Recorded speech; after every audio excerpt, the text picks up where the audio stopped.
আসসালামু আলাইকুম।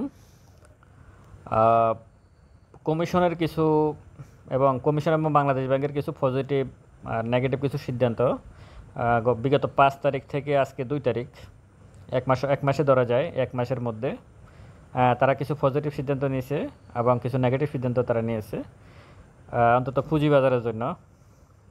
নেগেটিভ সিদ্ধান্ত কতটুকু এটা কাজ করবে সেটা দেখার বিষয়। পজিটিভ সিদ্ধান্তগুলোই আগে বলি, আশা করি পুরো ভিডিওটা শুনবেন। এক নম্বরে যদি পজিটিভ সিদ্ধান্ত বলি, সিকিউরিটি এক্সচেঞ্জ কমিশনের চেয়ারম্যান যিনি শিবলি রুবায়ত ওনাকে বের করে দেওয়া হয়েছে। নতুন কমিশনার আসছে, উনি এসে সংবাদ সম্মেলনে সমস্ত কিছু ওনার মতো করে বলছে এবং উনি সর্বপ্রথম যে প্রায়োরিটি দিয়েছে যে ফলস ট্রেড বন্ধ করবো উনি। আমি ওটাকে সবচেয়ে বেশি প্রায়োরিটি দিই, ওটা যদি বন্ধ করতে পারে তাহলে ভালো কিছু হবে। দ্বিতীয় হচ্ছে, 3জন কমিশনারের মধ্যে 2জন কমিশনার এই মুহূর্তে আছে, আর একজন পদত্যাগ করে চলে গেছে, আওয়ামী গভর্নর। ওনাকে কিছুদিন আগে নিয়োগ দেওয়া হয়েছিল, উনি চলে গেছে। ডিএসসির যারা স্বতন্ত্র পরিচালক ছিল তারা প্রত্যেকে আগের যারা তারাও চলে গেছে। নতুন করে গতকালকে সম্ভবত 6জন, 5জন বা 6জন নিয়োগ দেওয়া হয়েছে। এর মধ্যে সেনাবাহিনীর 2জন আছে।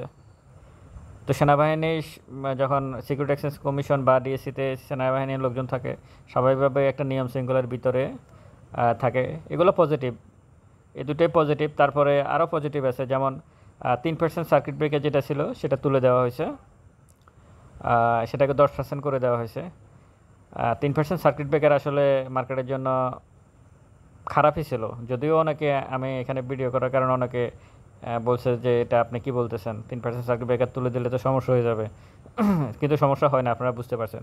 মার্কেটে আস্থাটা হচ্ছে সবচেয়ে বেশি জরুরি। আস্থা যদি থাকে, 3% সার্কিট ব্রেকার তুলে দিলেও সমস্যা না। আর আস্থা না থাকলে ফ্লোর দিয়ে রাখা হয়েছে, কোনো লাভ হয় না। 2 বছর শুধু টাকা আটকে রয়েছে এবং পরবর্তীতে সেটা কমছে। তা এই একটা 3% সার্কিট ব্রেকারটা আমি পজিটিভলি দেখি। আরও একটা সিদ্ধান্ত তারা নিয়েছে, সেটা হচ্ছে তারা আসলে কয়েকটা শেয়ারের, এই শেয়ারগুলোর সম্পর্কে আপনারা একটু সাবধান থাকবেন। 8 সদস্য তারা তদন্ত কমিটি গঠন করে দিয়েছে, এই শেয়ারগুলোর ব্যাপারে তারা তদন্ত করবে। এর মধ্যে ব্যাক্সমিকো, গ্রিন সূচক, তারপরে এমআরএড অয়েল, তারপরে পরসুন শুজ, কফারটেক,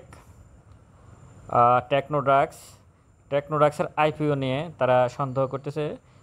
এই সব আরও কয়েকটা ইস্যু নিয়ে সব কিছু মিলিয়ে তারা একটা তদন্ত কমিটি গঠন করে দিয়েছে। 6 মাসের ভিতরে তদন্ত কমিটি রিপোর্টগুলো দেবে। এই শেয়ারগুলো কি হয়েছে বা কী মানে যেমন বাক্সমিকো সূচক থেকে কীভাবে টাকাগুলো নিয়ে গেছে সালমানের রহমান, এই বিষয়ে তারা তদন্ত করবে। এবং অন্যান্য যে শেয়ারগুলোর কথা বললাম এগুলোর ব্যাপারে তাদের তদন্ত হবে। এগুলো ওভার প্রাইস কেন হয়েছে, যেমন পশ্চিম সুজ অনেক বাড়ছিল, এগুলো কেন হয়েছে, এটা আমি পজিটিভলি মনে করি। এটা একটা সিদ্ধান্ত নিয়েছে, এটা একটা পজিটিভ।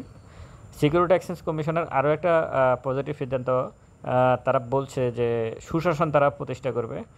এবং আমি কিছু নমুনাও দেখতেছি যারা সুশাসনের কিছু মানে প্রতিষ্ঠা করতেছে। তো এটা তারা এই জিনিসটা তারা খুব ভালোভাবেই করতেছে, মানে মাত্র তো 1 মাস হলো, কিন্তু তারা যা শুরু করছে সেটা আমি পজিটিভলি দেখি। এবং বিনিয়োগকারীরাও আস্থা ফিরে পাইছে। কেউ চলে গেলে কেউ আসে, হয়তো যেমন 8জন বিগত সরকারের আমলে হিরো, সিকিউরিটি কমিশনের চেয়ারম্যান শিবলি রুবায়ত ইসলাম, একটা গ্রুপ ছিল সিন্ডিকেট, সাইদুর রহমান মার্চেন্ট ব্যাংকের সাবেক সভাপতি, এর একটা গ্রুপ নিয়ে শেয়ার বাজারে প্লে করতো। এখন তারা চলে গেছে, কিন্তু ওদের বিও অ্যাকাউন্টও ক্লোজ, ব্যাংকের অ্যাকাউন্টও ক্লোজ। কিন্তু তারপরেও এটাও সিকিউরিটি এক্সচেঞ্জের পজিটিভ দিক, পজিটিভ কাজ বলে আমি মনে করি।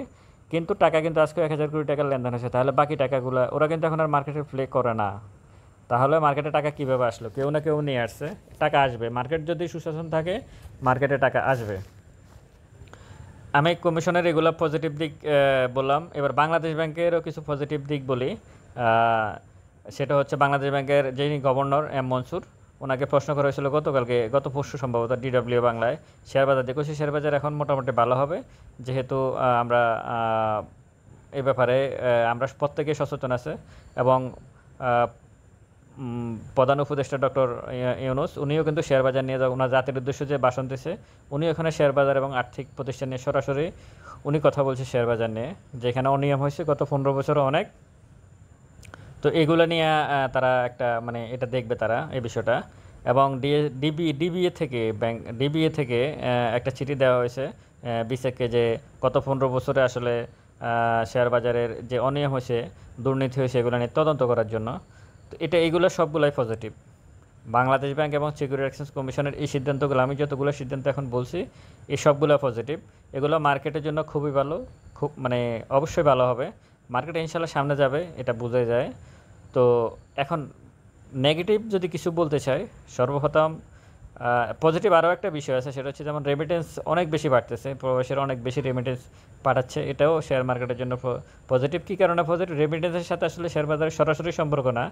যখন রেমিটেন্স বাংলাদেশ ব্যাংকের রিজার্ভ যখন বাড়ে, তখন ডলারের দাম কমবে, টাকার মান বাড়বে, তখন বিদেশি বিনিয়োগকারীরা বাংলাদেশে এসে শেয়ার মার্কেটে ইনভেস্ট করবে। এটা হচ্ছে মূলত সম্পর্ক। তা না হলে রেমিটেন্সের সাথে সরাসরি শেয়ার মার্কেটে কোনো সম্পর্ক নাই। আপনারা নিশ্চয়ই বুঝতে পারতেছেন আমি কি বোঝাতে চাইছি, যে রেমিটেন্স যখন বাংলাদেশ ব্যাংকে আসবে, অনেক বেশি রেমিটেন্স জমা হবে, তখন টাকার দাম বাড়বে, একটা স্থিতিশীলতা থাকবে রেমিটেন্সের, ডলারের একটা স্থিতিশীলতা থাকবে, তখন বিদেশি বিনিয়োগকারীরা এখানে এসে ইনভেস্ট করবে বাংলাদেশের পুঁজিবাজারে।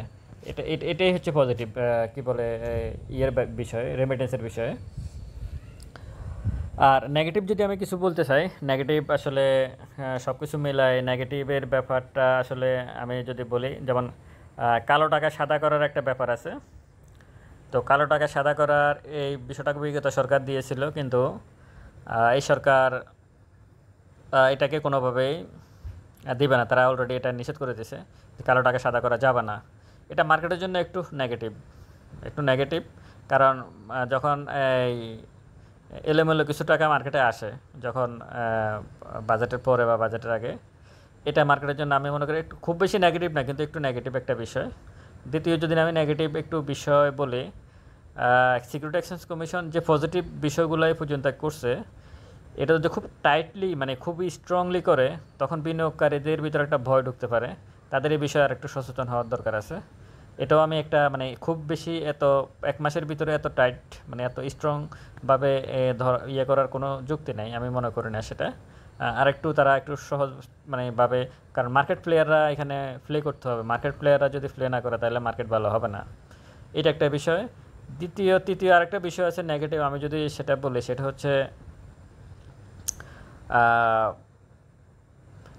যেই কোম্পানিগুলোর ইয়ে তুলে দেওয়া হয়েছে, মানে ফ্লোর তুলে দেওয়ার পরে, যেমন কিছু শেয়ার আছে, যেমন বেক্সিমিকো গ্রুপের কিছু শেয়ার আছে, সিপালস আছে, ওরিয়ন ফার্মা আছে, সাপোর্ট অ্যালায়েন্স ফুড আছে, তারপরে যায় আপনার পরসন শুজ আছে, পরসন শুজও কিন্তু পড়ছে, এরকম কিছু শেয়ার আছে খুব স্পিডে নিচে পড়ছে। আসলে এগুলোর বিষয়ে কমিশন একটা সিদ্ধান্ত নিতে পারতো, যখন 10% সার্কিট ব্রেকার তুলে দিছে, 3% সার্কিট ব্রেকার যখন তুলে দিছে, তখন কিন্তু এই শেয়ারগুলোর ব্যাপারে একটা সিদ্ধান্ত নিতে পারতো, যেখানে কমিশন নিয়োগ করা বা কিছু একটা নিয়োগ করে দেওয়া, অন্তত শেয়ারগুলো এত ডাউন হতো না। এটা মার্কেটের জন্য আমি মনে করি একটা মানে নেগেটিভ একটা সাইড, এই জিনিসটা তারা করতে পারতো।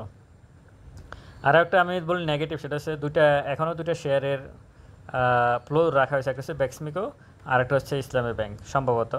তো বেক্সিমিকো নিয়ে আমি বলি, বেক্সিমিকোর হয়তো কমিশনের ভয় হচ্ছে যে বেক্সিমিকো যদি শেয়ার তুলে দেয়, তাহলে হয়তো বেক্সিমিকো যারা মালিক পক্ষ আছে, তারা হয়তো শেয়ারগুলোকে সেল করে দিবে। তো মালিক পক্ষ আছে, তারা শেয়ারগুলোকে সেল করে দিবে, ঠিক আছে। বেক্সিমিকোর মালিক পক্ষের শেয়ার আছে 33 কোটি, তো এই শেয়ার হয়তো সেল করে দিবে তারা, কিন্তু কোন কোন কোডে শেয়ারগুলো আছে, এগুলো যদি কমিশন যদি এগুলোকে ফ্রিজ করে রাখে, আটকে রাখে, তারপরে এখানে কি বলে বেক্সিমিকোর শেয়ারটা আসলে তুলে দিতে পারে, মানে ফ্লোরটা তুলে দিতে পারে। তার কারণ এখান থেকে সাধারণ বিনিয়োগকারীরা বের হতে পারবে, তাহলে তারা হয়তো অন্য একটা শেয়ারে যেতে পারবে। তা বড় বড় যে ইয়েগুলো আছে, শেয়ারগুলো যেসব বিও অ্যাকাউন্ট আছে, সেগুলো বন্ধ করে রাখতে পারে। এটা এই জিনিসটা করতে পারে। এমনকি এটা মার্কেটের জন্য একটা নেগেটিভ সাইড, কারণ এভাবে শেয়ার ধরে রাখার কোনো মানা নাই। আর এর বাইরে নেগেটিভ খুব বেশি তেমন মানে আমি তেমন কিছু দেখি না। যা আছে মার্কেটের জন্য এই মুহূর্তে পজিটিভই। আর মার্কেট আজকে যেটা কারেকশান হলো, তা তো হলোই, কিন্তু এটাকে কারেকশানে ধরবো আমি। সামনের দিনে হয়তো 2-1 ক্যান্ডেল এরকম না রেট আসবে, কিন্তু মার্কেট আপ ট্রেন্ডেই যাবে, এটাই মনে করি।